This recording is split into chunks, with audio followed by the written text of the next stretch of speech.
for our people. If you had a different president, it would only go down.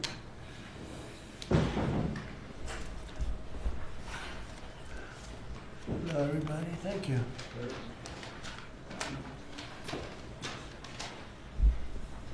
Hi. Hi, Steve. Hi, everybody. Brian, hi.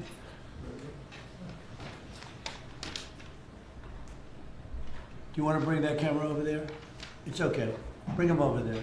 It's better. Go ahead. Now, bring him over right into the center. Yeah, it's okay.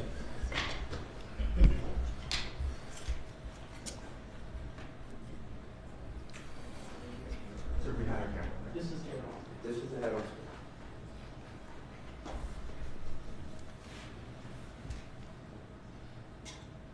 Nice to see you. Well, thank you very much. It's been an interesting day from the standpoint of news. As you probably know, we've just seized a tanker on the coast of Venezuela, a large tanker, very large. Largest one ever seized, actually. And other things are happening, so you'll be seeing that later, and you'll be talking about that later with some other people. Very excitingly for me and for the country, we've just launched the Trump Gold Card. It was about 30 minutes from now. The site goes up, and all funds go to the United States government. It could be a tremendous amount of money. It'll also be able to have people like this keep, as an example, just one example, there are a lot of examples, people just buying them. It's somewhat like a green card, but with big advantages over a green card. And companies are going to be able to go to the Wharton School of Finance, the Stern Business School, Harvard, MIT, wherever you may get your students, any school, and you're able to buy a card and keep that person in the United States, actually, so there's certainty, because I've heard from Tim Cook of Apple, and I've heard from a lot of people, some of the people at this table, that essentially in the United States you can't keep the student. You can't hire people from the best colleges because you don't know whether or not you can keep the person. They come and have the people get out, they throw the person out of the country, you graduate number one from your college, and there's no way of guaranteeing, I guess you could say, there's no way of guaranteeing that they're able to stay in the country. Howard, maybe you'll give a little description of the Trump Gold Card, please. Sure. So for an individual, it's $1 million, and for a corporation, it's $2 million. And as the president said, for a corporation, they spend $2 million. They can then have an employee, full vetting, the best vetting the government has ever done, $15,000 vetting to make sure these people absolutely qualify to be in America, absolutely qualify. And then the company can keep them here, and they have a path to citizenship, right? Obviously, they have to be perfect people in America, and having passed the vetting, after 5 years, they'll be available to become citizens, and then the corporation can put someone else on the card. So for a company, they can keep putting people on the card, one person per card, and for an individual, it's $1 million, and it's a gift to the United States of America to help America be great again under Donald Trump. And it's really two gifts. It's a gift of getting somebody great coming into our country, because we think these will be some tremendous people that wouldn't be allowed to stay. You know, they graduate from college, they have to go back to India, they have to go back to China, they have to go back to France, they have to go back to wherever they came from. Very hard to stay. It's a shame. It's ridiculous things. We're taking care of that. The companies are going to be very happy. I know Apple's going to be happy, but a lot of the companies, nobody talked to me more about it than Tim Cook. He said it's a real problem, and it's not going to be a problem anymore. As you know, they used to send people up to Canada and other places, other countries, so we've solved that. And the other thing is it'll take in, we think, probably billions of dollars that will go to the Treasury of the United States, that will go to an account where we can do things positive for the country. So it'll be a great thing. We'll take in, I think, billions of dollars, many billions of dollars even. So that's very exciting. The Trump accounts are doing really well. We have a man on my right, Michael Dell, who's an extraordinary person. His wife is even more extraordinary. I think I can say that. They have such a good relationship. You know, It's like true. she's an extraordinary person. Absolutely. Right? Got Yes, a great sir. wife.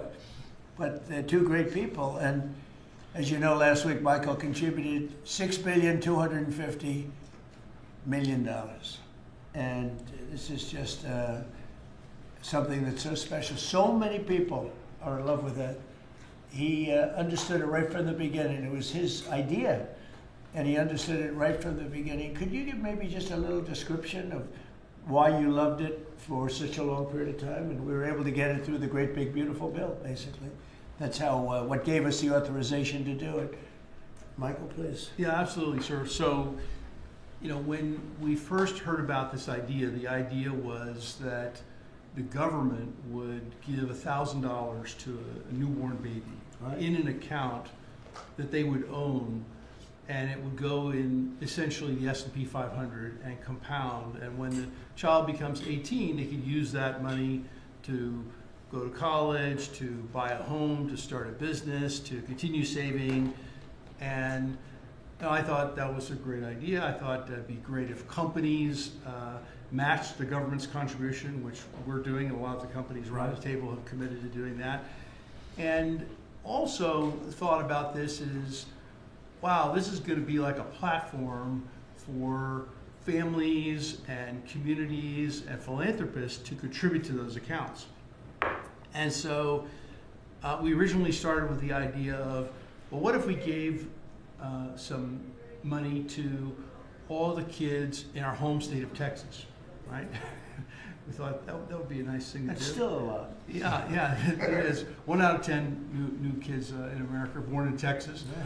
It's pretty good. Happen to be a fan of the state of Texas. Yeah. But anyway, we thought about it some more, and we thought, this is going to be something really special. We have a foundation. It focuses on children. It's been around for 26 years, and we said, well, why don't we go bigger? And so we talked about it, and now that the Investment America Act is a law, which that in itself is a incredible thing that occurred. It does create a platform, and we were super happy to announce that we would give $250.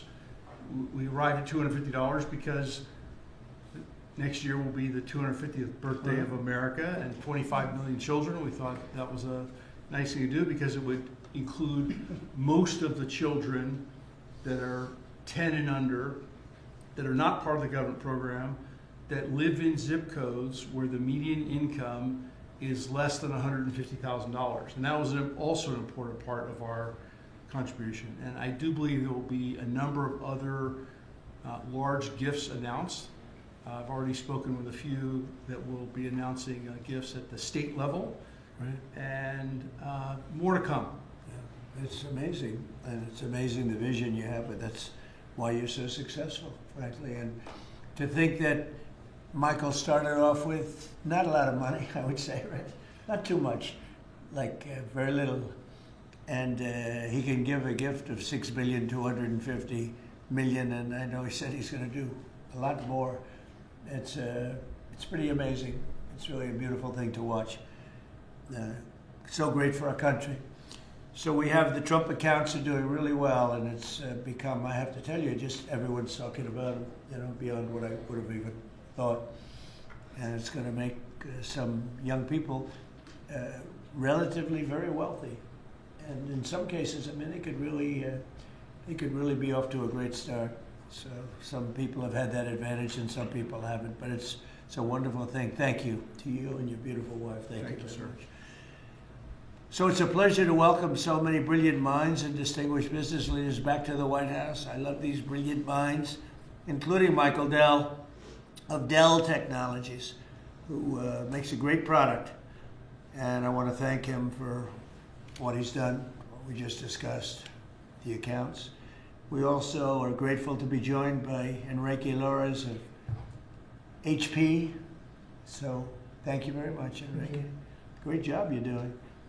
Antonio Neri of HP Enterprise. Thank you very much. What's the difference between HP and HP Enterprise? We focus on the cloud security, networking, and large systems. The cloud's good. People have done very well with the cloud. That's great. Arvind Krishna of IBM, who's actually become, I would say, a legend. The job he's done. He's taken the stock from a rather low price to a very nice price. I won't say high because I'm sure you're going to say it's going to go up a lot more, right? But, so I can't say a high price. But he took IBM into a new stratosphere that nobody, I think, saw. If you go back to before when he took over the company, nobody would have even imagined that you'd be able to do what you've done. So congratulations, you've become a good friend. Cristiano Amon of Qualcomm, and thank you very much. Congratulations on the success. Thank you. I know a lot about your company. You've done amazing. And Executive Director of the Technology CEO Council, Bruce Millman. So, thank you very much. I think that these people know each other. We're going to be talking a little bit about technology today, and we'll take a few of your questions about technology. I'm sure you probably won't have too many of those questions. You'll be asking about some other things, right, Bruce? Our administration is committed to total dominance in technology. Right now, we're leading artificial intelligence by a lot. And I think, you look at what's going up, and we're writing rules, regulations. We want to keep it at the federal government level so it's simple for the companies, very important, frankly. And I think we're pretty well committed. I spoke to some of the senators today, and I think we're committed to do that. We want to make it as simple as possible, as easy, because you're competing with some very big sources, and we want to stay number one by a lot. We're leading the world in building new data centers and new semiconductor and chip manufacturing facilities and new capacity for AI. And we're unleashing all of the forms, literally all forms of energy and natural gas and oil to clean, beautiful coal and safe, reliable nuclear power. And I'm giving them approval to, when they build these massive plants that cost $50 billion. It used to be that for $50 million you could build a nice little shopping center. But for $500 million, you could build one of the biggest, most beautiful centers. And now they're talking about $50 billion. So explain that one. These buildings are there's never been anything. There's never been anything like that. So you're all involved in that. It's pretty amazing. 1 year ago, our country was considered dead by many leaders throughout the world. And now we have what's called the hottest country anywhere in the world. We're the hottest country in the world right now. 10 months took us. I thought it was going to take longer, Michael. I didn't think we were going to have this success this soon. We have over $18 trillion being invested. Much of it by, like you're in for a lot. What's the number that you're looking at? 150. 150 billion. That's good. I don't know, Michael. Am I allowed to ask you? You already gave 6,250,000,000. Do you have you stated a number that you're at for investment, future investment? Well, if I think about all the, investment that we make with the American companies that are adding capacity, particularly around semiconductors, it's several $100 billion. I think it's pretty good. Yeah, it's pretty good. It makes the 6 billion sound very, very small. That's very good. Antonio, what about you guys? What about you and Enrique? How's that going? Well, have you announced a number or anything? No, I'm actually happy to share with you. Over the next few years, we're going to invest an additional 3.5 billion building secure manufacturing. Right. We built the largest supercomputer for the United States government that supports both the DoD and DOE. So in the next 18 months, we're going to build the largest 5 supercomputers that will keep the United States ahead of the game, both in life science and AI, but also to keep ahead owning the entire stack at the national security level. Great. Are you doing that separately? Are you doing Yes. that together or No, separate? we are totally separate companies. Totally separate, right? From our side, we invest in the US around $18 billion per year. So Yeah. you look at the next five, That's right. it will be close to $100 billion. And we are going to be investing in AI at the edge, not only on data centers, but how to make AI available to customers in PCs, in headsets, in devices that they will be Right, using right. every day. Which is So it's the over next over frontier. $100 billion. Yes, And you're doing well, HP is doing really well. yes. That's great. We are competing hard with Michael, but we're doing well. Are you direct competitors? Yes. Huh? You That's are? it. It's that. That's why they're on different sides of the table, sir. The old days would say, why don't you make a deal? I guess now it's not so easy to make a We can deal. have an arm wrestling match now. Yeah, instead right. of if we want to, you know. And Cristiano, you've been amazing, right? Your company with the investments. How are you doing with We're doing investments? great. I think, Mr. President, you have a great decision. I think when you drove our company to continue to be innovating, and I think we're doing very good. We've been, in addition of doing phones, I think we're now, our chips are going to every car company in the world, all the car companies. We're entering into the robotics. There's a lot of growth in robotics and the data center. The new smart glasses going to be the future of mobile devices. Industrial, I think a lot of the drive towards manufacturing the country is driving a lot of technology for smart manufacturing. We're making chips for that. So I think we're very excited. And I think, like Michael, I think the number of industries our chips are being enabling is driving hundreds of billions of dollar investments. And most important for us, semiconductor manufacturing is very important. So we are going to be customer of the fabs that are being built in the United States by TSMC and Samsung. So we're just going to keep going forward. Yeah, those investments are very important, and we are all customers of those fabs. Those two are my customers too. So Memory stuff? Memory? we don't do memory. We do a lot of the Who's the processing. king of memory? It's Micron and Micron's- SK Hynix. and Micron's Samsung. another one doing very Yes. well. That's great. Yeah, I heard you're doing fantastically. Congratulations. Thank you, Mr. President. The stock market has set a 51, think of this, 51 all-time record highs during the last 10 months. 51. You guys are big beneficiaries. You're setting the records, right? It's amazing. 51 times we've hit a new high. And in the history of our country, if you think about it, 51 times during the last 10 months. And Bruce, let me ask you pull these people all together. How's it looking for technology? A lot of global competition, but you'd rather be playing our hand than any other hand in the world. I think so. We have a good hand right now, don't we? Joe Biden secured just really much less than $1 trillion of new investments in 4 years. And in 10 months, we secured more than $18 trillion. So 18 times the amount in 10 months what they did in 4 years. And they would have gone negative. They were heading toward negative. In other words, not $1 trillion, but it could have been 3 or 4 or 5 trillion less because people were leaving. So it was a big turnaround in 10 months. The $18 trillion, it's a record. There's never been a country that's gotten anywhere near that. In the Middle East, when I left the Middle East, we brought back $3 trillion and lots of Boeing airplanes, like 300. And Boeing gave me the award for the greatest salesman in the history of Boeing, which was a nice little award. I have a little plaque. The greatest, I think I've sold 1,000 Boeing planes. Can you believe it? Now all they have to do is make them. Okay, they got to make them, but they will. But we have made historic trade deals with the United Kingdom, China, Indonesia, Vietnam, Japan, the EU, Malaysia, Cambodia, El Salvador, Argentina, Ecuador, Guatemala, Switzerland, Liechtenstein, Thailand, and South Korea, and many others. And a lot of it's based on the November 5th election result, which was a massive victory. We won all 7 swing states, the popular vote. We won the Electoral College by a landslide. We won counties. The counties, they do it. I don't know, to me it's the most accurate of all in many ways. We're at 2,700 counties against 525. That's pretty good, right, Cristiano? Pretty good. 2,700 against 525. 525.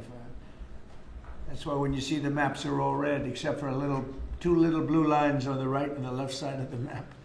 They're probably changing too. Americans are great builders, and in the Trump administration, America is once again a country where innovators get a green light. You have the greatest innovators in the world at this table, and representing a lot of their friends who are competitors and friends. But we're really on a big move to get rid of red tape so they can run their businesses and not have to wait 10 years for an approval.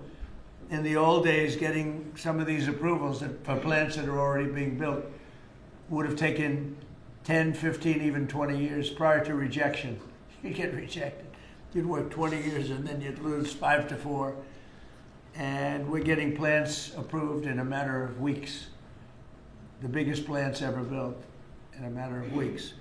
For every new regulation, we're slashing more than 10 old regulations. So we're not allowing regulations unless they slash 10 old regulations. We did that in the first term, and we cut more regulation than any administration ever.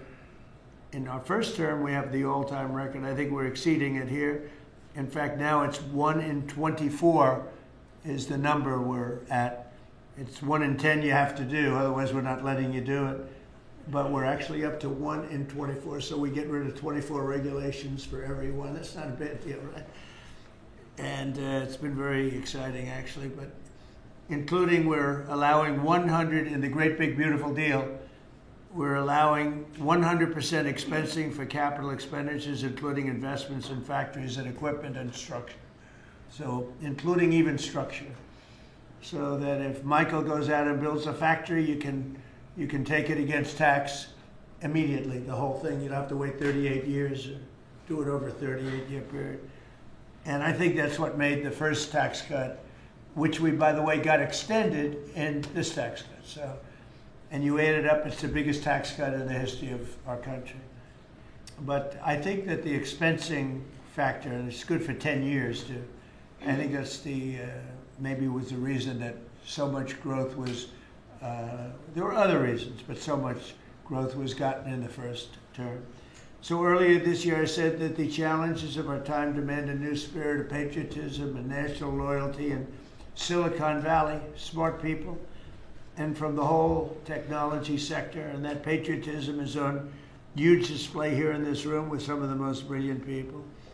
And I'd now like to ask Secretary Howard Lutnick to say a few words, and OSTP Director Michael Kratsios also say a few words. And I look forward to hearing from Michael a little bit about this subject. Cristiano, welcome. And Arvind, you'll say something, and I appreciate it. And anybody else wants to say a couple of words, feel free. Good job. So why don't we start with Howard, please. So the key to America's success is the amazing innovators that we have. I mean, we have invented everything from the light bulb, transistor, GPUs. We are on the edge of everything.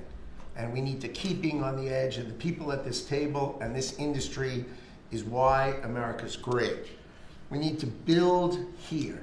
You know, for too many years, we innovated and we let everyone else build our stuff.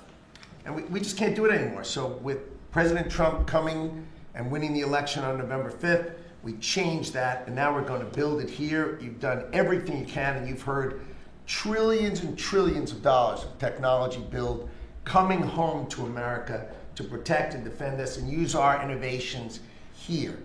You're driving interest rates lower, and you're going to continue to drive them lower. That makes it cheaper. It makes it more exciting to build here. You're blowing out the regulatory deep state so that people can build here and do it fast. And the last thing is, because of our investment in energy, that drive down the cost of energy for all Americans, including the people who are building here. Drive down the cost of energy. It's great for America. Put all of that together, and you're going to see the greatest growth the United States of America has ever seen. You're going to see north of 4% next year, and then it's going to go up from there to 5s and 6s. This president's going to drive the greatest GDP growth, led by the tech sector coming home and driving growth. Well, thank you. You know, one of the things I'd like to say just before going over to Michael, and this Michael, and then we'll have this Michael, all right? But one of the things I'd like to say is, in the old days, when you announced really good results in this country, the stock market went up. And that's the way it should be. And we're going back to that. Because otherwise you can never really attain true greatness. In other words, GDP at 4. Oh, 4 is so high. Let's raise interest rates and kill it. And we're going to go back to the old days. When we announce great results, it doesn't mean we're going to raise interest rates and try and kill it. It means that instead of 4% GDP or 3%, which I said so wonderful, 3%, it should be able to be 20 or 25%. I don't know why it can't be. You shouldn't kill it. And so we hope that if this country announces great results, because you're going to see great results over the next couple of years, all these plants, and I'm not just talking about AI, we have the biggest number of auto plants planned. Toyota just announced $10 billion in plants built, various couple of locations, few locations in the country, just a little while ago. They're all coming here. They're coming here because of tariffs, because they don't want to pay tariffs, but they're coming here because of the election and the mindset. But when we announce good results, the market should go up. Now it's when you announce good results, Michael, the market goes down because they say, oh, that means things are good. That means we're going to kill it by raising interest rates. I think it's really wrong. It should be the opposite of what it is now. It should be the way it used to be. We announce good results, the market should go up, and we should keep driving it up and have it keep going up and let it be much, much bigger, much, much better. And, growth doesn't mean inflation. They're always afraid that, oh, we have, and if there is inflation, that's okay, then we can slow it down.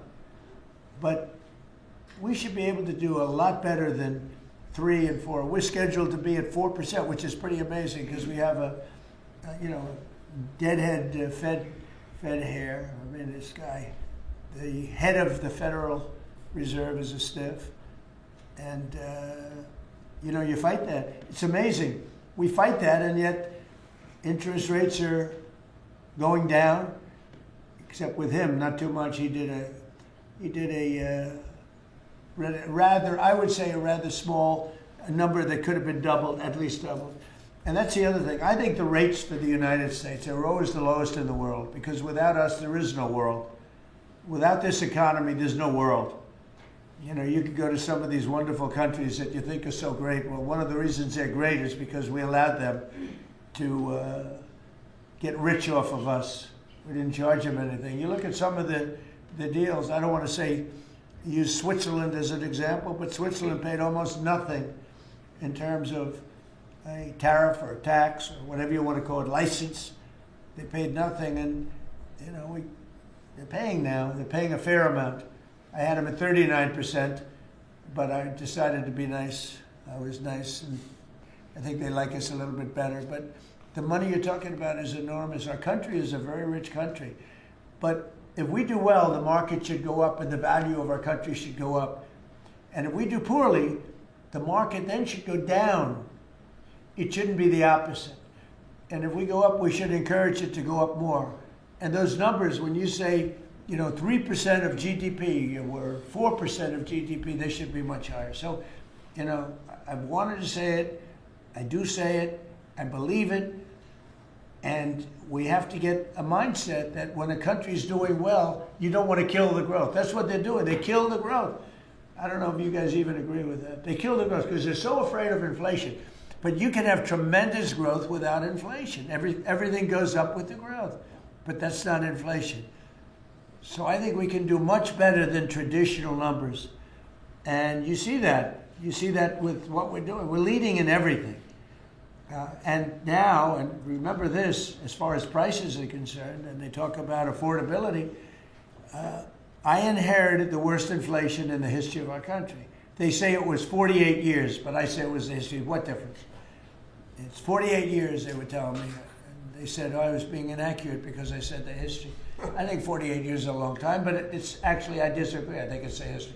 So in the Biden administration, I inherited the worst inflation in the history of our country, or 48 years. And prices were very, very high. I brought the prices down. We had yesterday 3 states where oil was at $1.99 a gallon. How about that? And You know, with these guys, it was $4, $4.50. In California, it was like $7 because it's a badly run state. But the price for oil and gas and everything else, the price of gasoline was $4.50, $5. And we just hit $1 and we broke $2. I was looking forward to that. Couple of states, 3 states. And I will say that when that happens, oil and gas and energy is so big, it's so big a category, you don't even know what number 2 is. There is no number 2. And when you have the prices coming down for energy like that, you've killed inflation and you're lowering prices. So I inherited very simply the highest prices in history, and I'm bringing them down really fast, led by energy. And when energy comes down, everything else comes down. But I've only been here a short while. We gave them a beautiful, beautiful thing, and they destroyed it. They would have destroyed our country had they been allowed to stay. If we didn't win this election, if we had Kamala, who's the same as Joe, low IQ people, but if we had Kamala, you would have a country that would be right now in ruins. I believe that 100%. Things would be in a state like nobody's ever seen before. Worse than anything you've ever imagined. Worse than 1929, in my opinion. Instead, we have the hottest country in the world, and we're going to keep it that way. But just to finish, we inherited high prices. We're bringing them down very rapidly, and we're bringing them down to very, very good levels. They'll soon be down at very good levels. Michael, please go ahead. Absolutely. As everyone in this room probably knows very well, leadership in science and technology has been foundational to our economic and national security for decades. And because of the policies that you have championed and the private sector partnerships that you have made, America currently is leading the world in S&T, and it's benefiting all Americans every day. The one thing that I want to remind this group of, and many of you know, the president has been arguing for American leadership in AI well before ChatGPT was even invented. The president signed an executive order on artificial intelligence leadership in 2019, which set the stage for the revolution that we're seeing today. In the past year, we've built on that. We signed out the AI Action Plan in July of this year, which the president launched here in Washington, along with 3 EOs. And I know a lot of that effort is around creating a regulatory environment to allow for companies like yours to thrive and for the applications that you build to have the biggest impact on Americans every day. So thank you for everything that you do, and I know we're going to keep working together to make sure that America is the home for the next great technological discoveries. All right, thank you, Michael. And Michael? Thank you, sir. Well, look, we greatly appreciate the focus the administration has on lowering energy costs. And energy is the substrate of manufacturing at the industrial level, and really an incredibly important input to the economy. We can't be competitive without a super low cost energy industry. And had a great meeting earlier today with Secretary Wright, and really appreciate all the work that he's been doing. This is, of course, incredibly important when it comes to AI, because it does consume a great deal of power. All the semiconductor manufacturing consumes a great deal of power. Another big area of focus for us is how we can take all this great AI technology, the AI stack of the innovative companies here in the United States, and sell that around the world. And I'd like to ask Arvind to speak a little bit more about this. Arvind? Thank you. So, Mr. President, first, we really would like to thank you for everything you're doing for economic growth, as you said. I completely agree with you. Economic growth then drives a lot of other benefits to everything else. We also want to thank you for all the work you're doing on deregulation and making things easier for business to participate in that growth. Michael spoke of the AI stack. It's incredibly important that under the action plans that you have laid out and Michael Kratzer just spoke of, we really help promote the AI stack, which is not semiconductors only. Those are incredibly important, but it's semiconductors, it's software, it's the systems which many of us here build, and it is the software applications on top.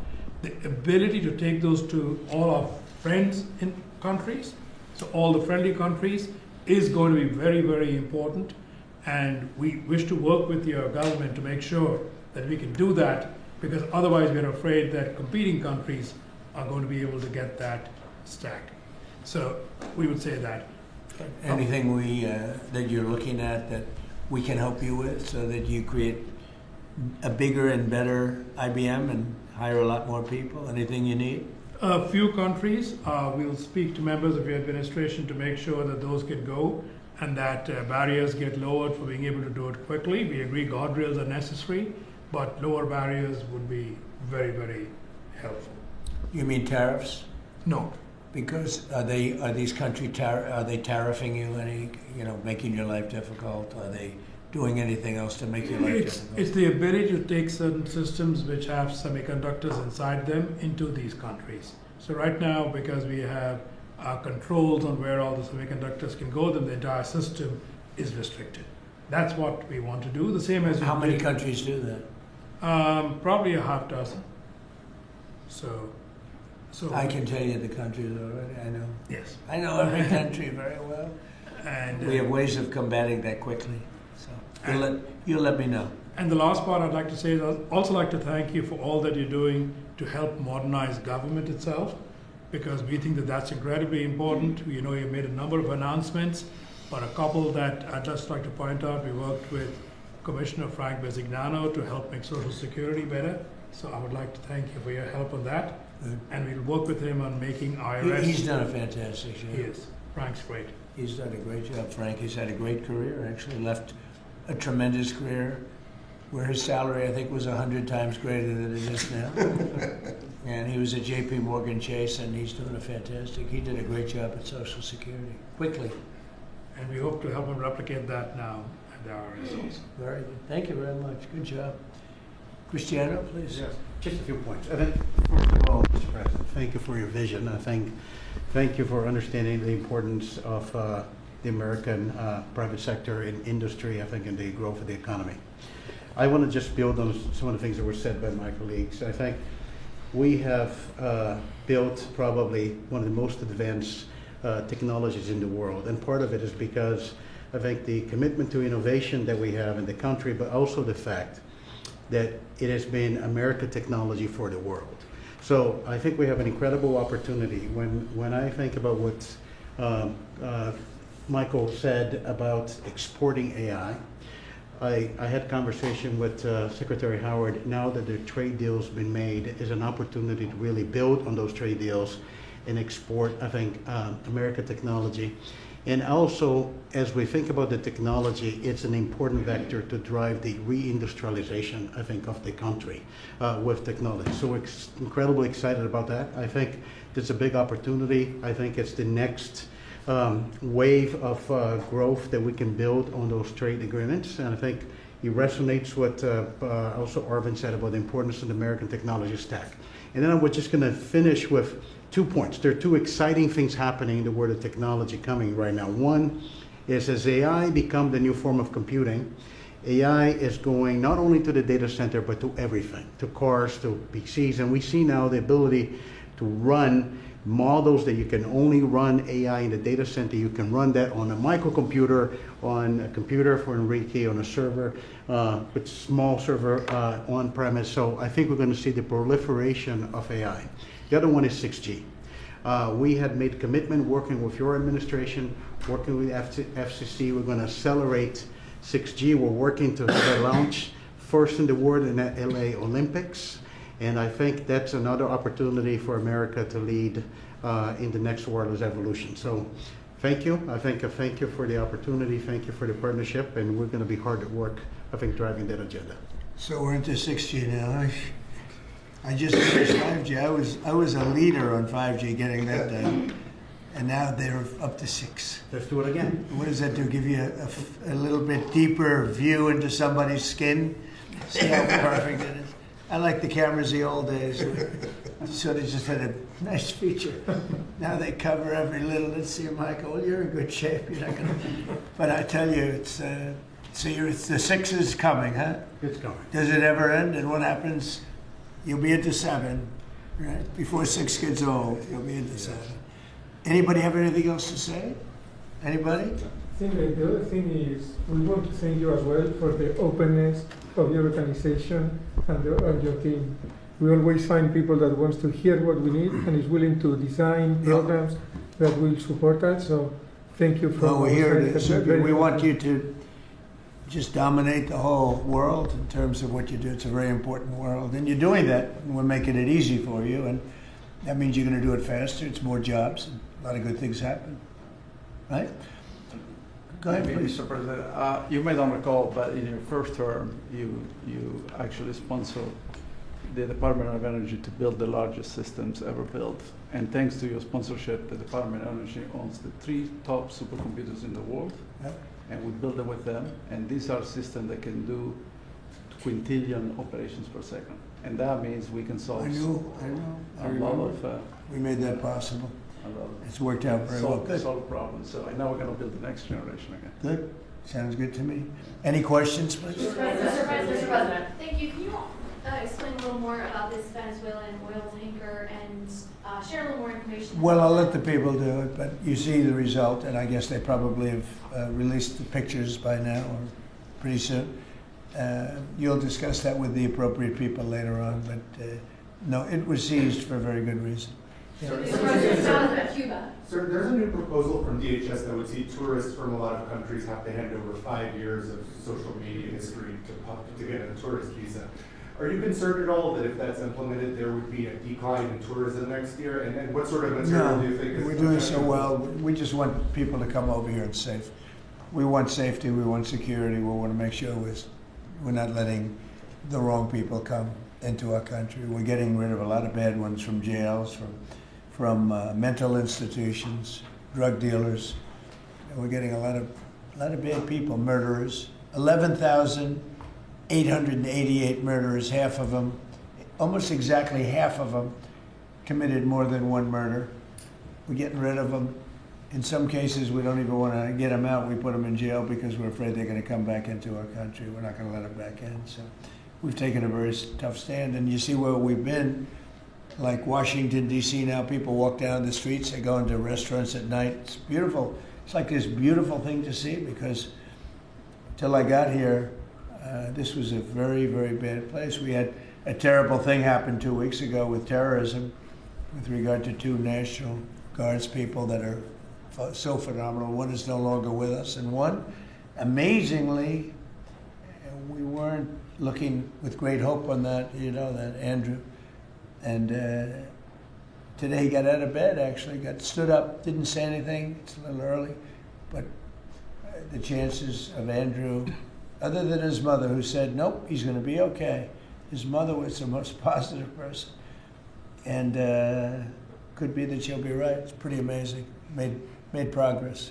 It was, both of them were so badly hurt, we never thought that one could survive. So it looks like Andrew's doing pretty well. Mr. President, The winner of the Nobel Prize dedicated the prize to you, the Nobel Peace Prize.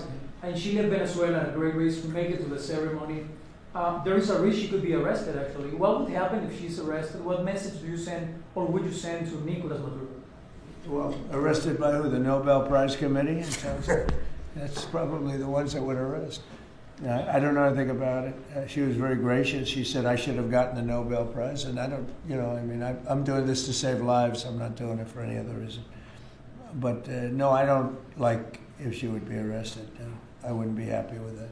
Mr. President, Senate Republicans currently have a healthcare proposal that would take away, let those ACA subsidies expire and then put about $1,000 in people's HSAs. Do you think that is enough money, and how do you ensure that people who will see those tax subsidies expire won't see their healthcare costs skyrocket? Well, the Unaffordable Care Act, which is Obamacare, they call it now the unaffordable because it's unaffordable. It used to be called the affordable, but it was never affordable. It was always bad. It was basically designed for the benefit of insurance companies. And what we're doing is we want all of the billions and billions of dollars that went to insurance companies to go directly to the people, and they can buy their own health care. And people love it. I don't know if the Democrats are going to approve it because they want the insurance companies to make money. It was a scam. Obamacare was a scam. But we're going to see. I mean, the Republicans, I can tell you, want the money to go to the people. And we're winning that battle. The Democrats are having a hard time with it because they're in the pocket of the insurance companies. Yes, please. You spoke to some European leaders today, I think, sir, about Ukraine. I did. Could you tell us about that? And is there a new revised peace plan that Ukraine has presented? The leaders of France, we spoke to, and Germany, and UK, all very good leaders, very good friends of mine, and we discussed Ukraine in pretty strong words. And we'll see what happens. I mean, we're waiting to hear answers before we progress. You know, we're not spending any money in Ukraine. We're selling basically missiles and everything else to NATO, and NATO's paying us, and then they distribute it to who they want. I guess they're mostly distributing to Ukraine, but we're not spending money. But you know, we're spending a lot of time and a lot of effort. Because last month, 27,000 soldiers were killed. Both, think of it, 27,000. That's if you take a football game and take half the stadium, that's 27,000. So 27,000 soldiers were killed. Russian and Ukrainian soldiers were killed. And I want to see that stop. We'll find out. Look, there are a lot of things happening right now. A lot of people say it's closer than it's ever been. It's a war that would have never started. If I were president, would have never started. It's a war that should never have started. But we'll have it figured out, I think, within a pretty short When you say very strong terms, sir, could you explain that? Well, I think we had some little disputes about people, and we're going to see how it turns out. And we said before we go to a meeting, we want to know some things. You know, they would like us to go to a meeting over the weekend in Europe, and we'll make a determination depending on what they come back with. We don't want to be wasting time. Sometimes you have to let people fight it out, and sometimes you don't. But the problem with letting people fight it out is you're losing thousands of people a week. It's ridiculous. The whole thing is ridiculous. Mr. President, two questions. One, the oil tanker. Who owns that oil tanker? You'll get that information later. Okay, and have you spoken to Maduro since your last conversation? No, Or I has there haven't. only been one conversation? No.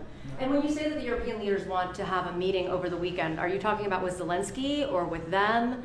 With Zelensky and us. And you said in an interview yesterday that you think it's time for Zelensky to start accepting things. What things are you talking about? I think he has to be realistic, and I do wonder about, you know, how long is it going to be till they have an election? You know, it's a democracy. It's a long time. They haven't had an election in a long time.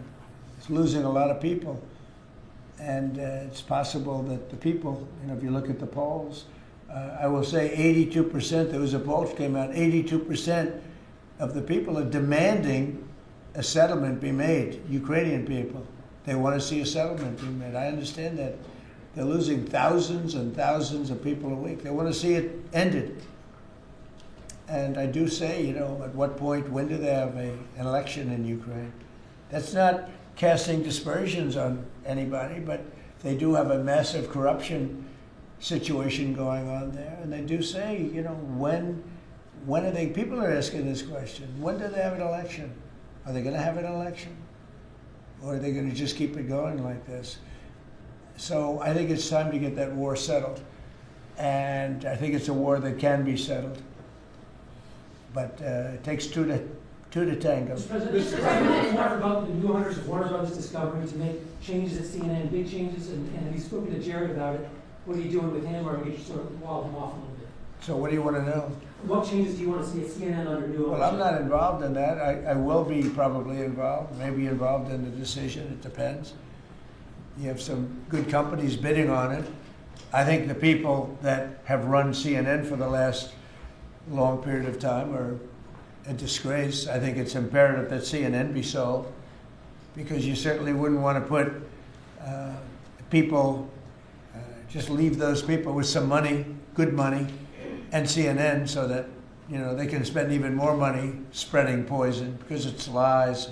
It's a disgrace. So I wouldn't want to see the same company end up with CNN, the same company with money, because right now they don't have too much money, but they have value, I guess, based on the bids. So they've got value. But I think CNN should be sold, because I think the people that are running CNN right now are either corrupt or incompetent. And that'll be a factor in the decision making, because we've got some. Well, in my mind, but I can be talked out of that by some very talented people that we have, antitrust people. But I just think that the people that have run CNN into the ground, by the way, nobody watches, very few people watch. I don't think they should be entrusted with running CNN any longer. So I think any deal should be guaranteed and certain that CNN is part of it, or sold separately. But I don't think the people that are running that company right now and running CNN, which is a very dishonest group of people, I don't think that should be allowed to continue. I think CNN should be sold along with everything else. Sir, you spoke about affordability earlier in your remarks and yesterday in Pennsylvania. How much more can we expect to see you on the road kind of delivering that message? And are you worried at all about the Democrats winning a couple more things in Miami and Georgia? I don't worry about it. It's like statistically, it's amazing. When you win the presidency, even if you win by a landslide like we did, and even if you do a good job, and some people say we've done the best opening 10 months in history, in the history of the presidency. I think we have. Who's done better? We ended 8 wars. We have the strongest economy. We have $18 trillion coming in, which is more than any country had, times I think 5 or 6. 18 trillion is a lot even in your standard, right? Yes, sir. Even for that guy, 18 trillion is big numbers. But we have $18 trillion coming in. Pretty amazing, right? I think Qualcomm would be very impressed if they had even a little piece of that. So we've done a great job. But for whatever reason, and nobody's been able to give me an answer, when you win the presidency, you seem to lose the midterms. Even if you win the presidency by a lot and you do a great job as president. Some presidents have done good, and they've lost, I think it's like 2 times in the last many, many years it's been won. I don't know why. It doesn't make sense. Usually I can figure things out, but I don't know why, but that seems to be. But other than that, we should win because we're doing great. The economy is roaring. I think the economy is only going to go, better with all this money pouring in. We have factories being built. And forget about AI. We have AI more than anybody. We're leading AI by a lot. But we have many car companies coming in from Canada, from Mexico. They're coming in from Mexico. They're coming in from Canada, from Japan, from Europe, all over Europe, Germany, all over Europe. We're doing great. But for whatever reason, it doesn't matter how well they're doing, good and bad. The bad you understand, but even when a president is doing well, they seem to not do well in the midterms. So we're going to try and change it. There should be no reason for it. If anybody at the table can figure out, Bruce, a nice psychological reason, but so I want to win, and winning the midterms is important. People want us to win the midterms, and I think we have great spirit. We should win the midterms, yeah. Under Joe Biden's administration, during COVID specifically, Biden removed the safety standards on abortion drugs. Now I'm hearing from a lot of pro-lifers that they're very anxious because yesterday Bloomberg reported that your FDA is slow walking a review of the abortion drugs that Secretary Kennedy promised. Yeah, How I don't soon know. do you want to see that? I'll find out. I'll ask them. Do you want to see it? I don't think they're slow walking anything, but I'll find out. Yeah. Mr. President, Any update on the clashes between Thailand and Cambodia, sir? Yeah, I think I'll have to make a phone call. I was going to say that the Thailand and Cambodia, one of the 8 that I settled, they've been fighting for a long time. They've been fighting for a very long time, many, many, many decades. But I got along great with both. I found they were 2 great leaders, 2 great people, and I settled it once. I think I can do it pretty quickly. I think we're scheduling a phone call tomorrow Mr. President, with Thailand. on the Fed chair. With Thailand, if you just to answer, Steve, with Thailand and Cambodia, I think I can get them to stop fighting. Who else can do that? Think of it. Settled 8 wars. Every once in a while, one will flame up again, and I have to put out that little flame. I have to put it out, but we're going to put it out again. So I think I'm scheduled to speak to them tomorrow and see if I can. It was unfortunate what happened. I mean, I know exactly what happened. It got it started a little bit, but we'll see if we can put it out. We're interested in the seizure of this tanker. What happens to the oil on that ship? Well, we keep it, I guess. Where does it go? What port does it go to? Well, you have to follow the tanker. You know, you're a good newsman. Just follow the tanker. Do you know where it was going? Was it going Follow to it. China? Get a helicopter and follow the tanker. Is it true it's going to But we're Cuba? gonna. I assume we're gonna keep the oil. Mr. President, on Fed Chair, Kevin Haskell said you were going to announce your decision within the next 2 weeks. Is that correct? Maybe. Are you doing your interviews with finalists today? Well, I'm meeting with Kevin Warsh today, so I'm meeting with him, and I sort of have a very good idea what I'm looking for. Again, I'm looking for somebody that will be honest with interest rates. That's all. I just want honesty. Our rate should be much lower. Our rate should be the lowest rates in the world. Because all these countries that you see, you know, with low rates, many of them are low because of us, because they suck so much money out of us. But that's not happening anymore. We should have the lowest rates in the world. And without us, none of them really exist as an economy. I mean, I can show you these really prime, really wonderful countries. They've had nothing but success.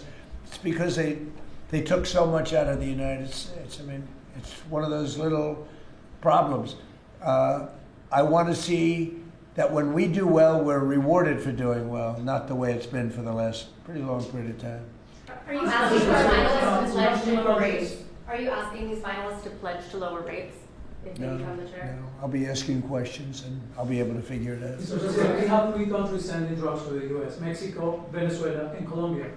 And you talked to the president of Mexico, you already talked to Nicolas Maduro. Have you considered talking to the president of Colombia, whom you called a drug dealer? No, I haven't really thought too much about him. He's been fairly hostile to the United States, and I haven't given him a lot of thought. He's going to have himself some big problems if he doesn't wise up. Colombia is producing a lot of drugs. They have cocaine factories that they make cocaine, as you know, and they sell it right into the United States. So he better wise up, or he'll be next. He'll be next too. And I hope he's listening. He's going to be next. Yes. Mr. President. Because we don't like people when they kill people. And they sell drugs, they kill them in the United States. And Colombia is a major manufacturer of drugs, meaning cocaine in particular, as you know. Thank you, Mr. President. Thank you. Multiple House Republicans in recent weeks, days, have been critical of Speaker Mike Johnson. I wanted to ask you if you're still confident in the Speaker to keep his conference together ahead of the midterms, and how often are you speaking about him? I think Mike Johnson is great. You know, he's had a majority of 2, 3, 4, then back to 2. We actually had 1. So we were 1 heart attack away from disaster. So everybody prayed for everybody's health. I think Mike Johnson's been a fantastic speaker. I mean, a very hard job because, you know, when you have a small majority, and we got the biggest bill in the history of our country approved, the Great Big Beautiful Bill. I call it the Great Big Beautiful Bill.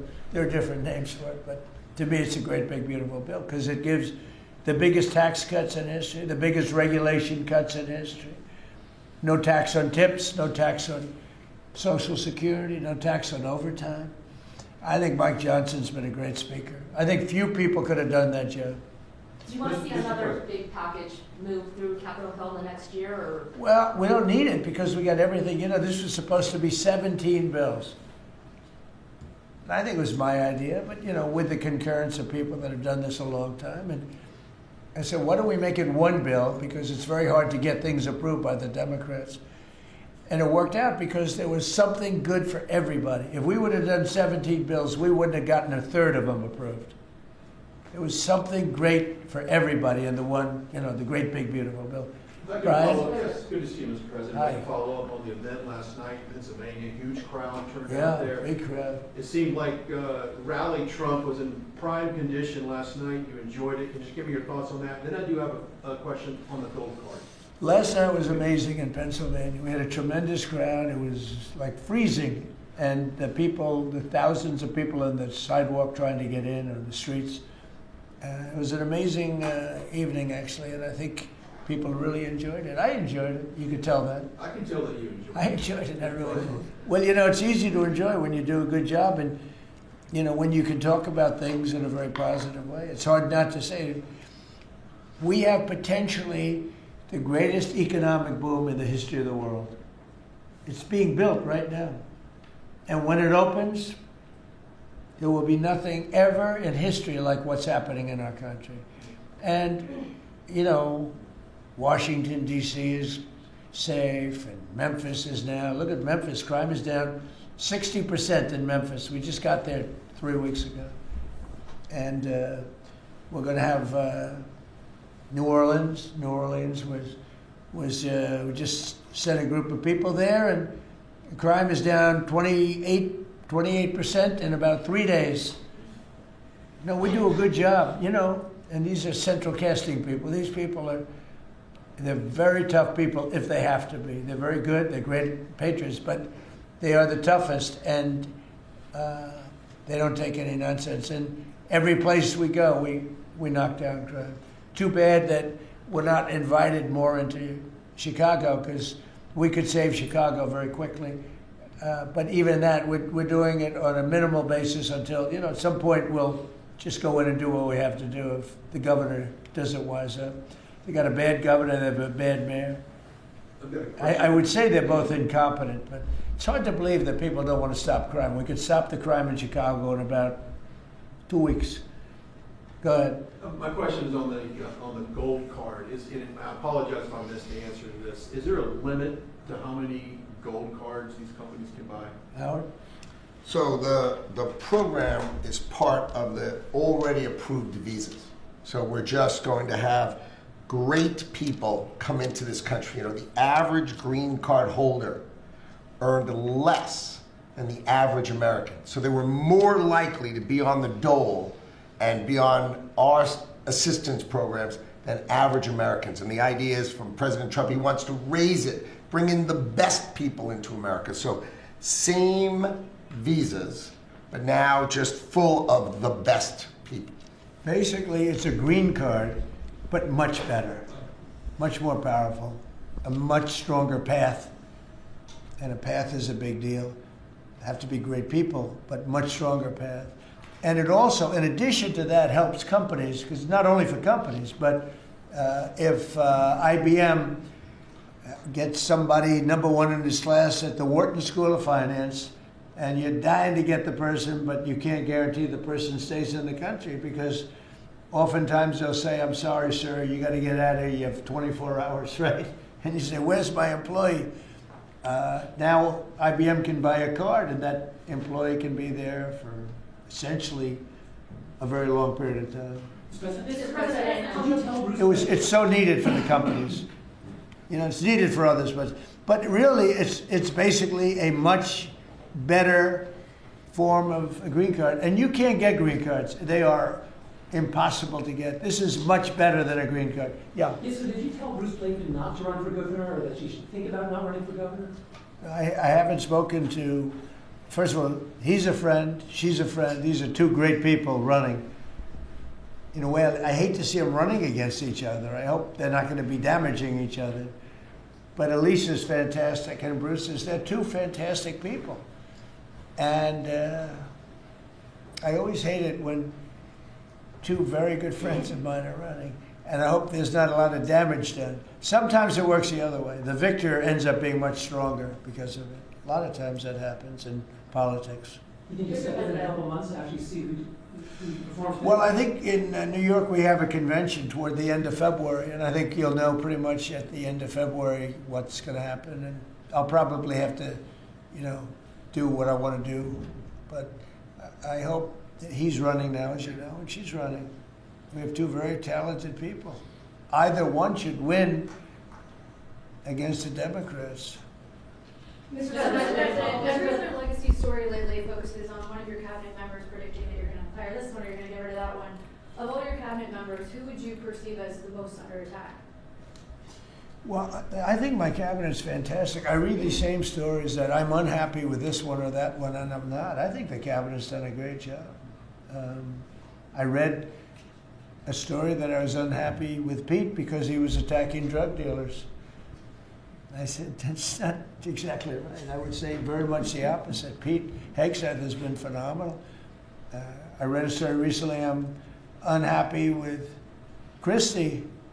I'm so happy with it. I mean, we have a closed border. We have a border that's the best border in the history of our country.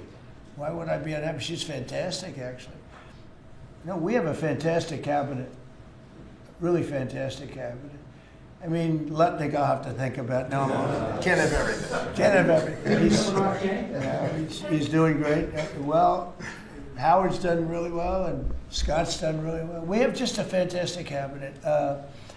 I'll tell you who's doing a great job is Linda McMahon. We're bringing education back to the states where it belongs. Education is going, we can't do any worse than we're doing right now. And let the states run it. You know, if you go back to some of our states that are run so well, so good, I would say 40 of them. And then you'll have trouble with 5, and you'll have bigger trouble with another 5. But you have 35 or 40 states that will run education as good as Norway or Denmark, Sweden. We have some, you know, the heads of the list are Denmark, Norway, Sweden, a few others. I think if you go to Iowa and you go to Indiana and you go to, I can name a lot of states, I think it would be almost the equivalent or maybe better. But you can't run a school system in Iowa from Washington, D.C. Yeah. Sir, the Gaza plan, when do you expect to announce members of the Board of Peace, the leadership of that? Well, we'll do it early next year. And the Board of Peace are going to, it'll be one of the most legendary boards ever. Everybody wants to be on it. It's mostly going to be, I guess, you know, we weren't thinking about it that way, but they want to all do it. Basically, it'll be the heads of the most important countries. Mr. President. They all want to be on. It wasn't really planned. We thought we were going to get very distinguished people that do that kind of thing for a living. But really, it looks like it's turning out to be, they want to be on the heads, the kings and the presidents, prime ministers, they all want to be on the Board of Peace. Mr. President, on the video follow-up to last night's rally, can you clarify, you have called the affordability crisis as a Democratic hoax, but you also want to make America affordable again? No, the word that they use is a hoax, and because they're the ones that caused the problem. I'm talking about when you're trying to say it a different way. Now, it's pretty simple, though, if you listen. It's a hoax where they created the problem. They're the ones that gave the high prices. So when they use the word affordability, they shouldn't be using that word because they're the ones that created this problem. They created the highest inflation in history, and they created the highest prices in history. And now we have to get those things down. But when they go, they look and they say affordability. They never discuss it. They just say the election's about affordability. Well, it may very well be. I think it's also about still the border. You have to remember the job. You know, the sad thing is for 7 months, we've had no people come through our border. Nobody can even believe it. 0 people. And the people that do that are largely Democrats, which the people that do the stats. We've had no people come in other than coming in legally. But if you take a look, and nobody wants to talk about that. In fact, last night I said, let me talk about the border. My own people told me, sir, nobody cares about the border anymore. You've fixed the problem. I said, do I get a little credit for fixing a disaster where millions of people a month would flow into our country, and from prisons and from gangs and from drug dealers and mental institutions? They say, sir, you fixed the border. Nobody cares. I say, but I care. It's sad when you fix something and then you can't even use it. You can't talk about it. My own people don't want to talk about it anymore. But very simply, the Democrats created the worst crisis of inflation that this country's ever had. And with that came the highest prices that we've ever had. And I'm fixing it. Mr. President, has Secretary Hegseth told you why he hasn't released the video of the second strike? No, he hasn't told me. I thought that issue was dead. You're surprised you bring it up. You must be Lawmakers are CNN. Lawmakers are still Are you talking about it CNN? on the Hill. Are you CNN? I am with CNN. Oh, gee, I'm shocked to find out. But lawmakers are still talking about it on the Hill. Well, I'll tell you, I don't know about lawmakers. Which lawmakers? You're talking about Most of the Democrats? Democrats have Talking been talking about about trying to release I it. mean, the people that you work for, the Democrats? You know you work for the Democrats, don't you? You're basically an arm of the Democrat Party. Thank you very much, everybody. I appreciate it. Thank you. Thank you very much. Thank you guys. What, you want to talk?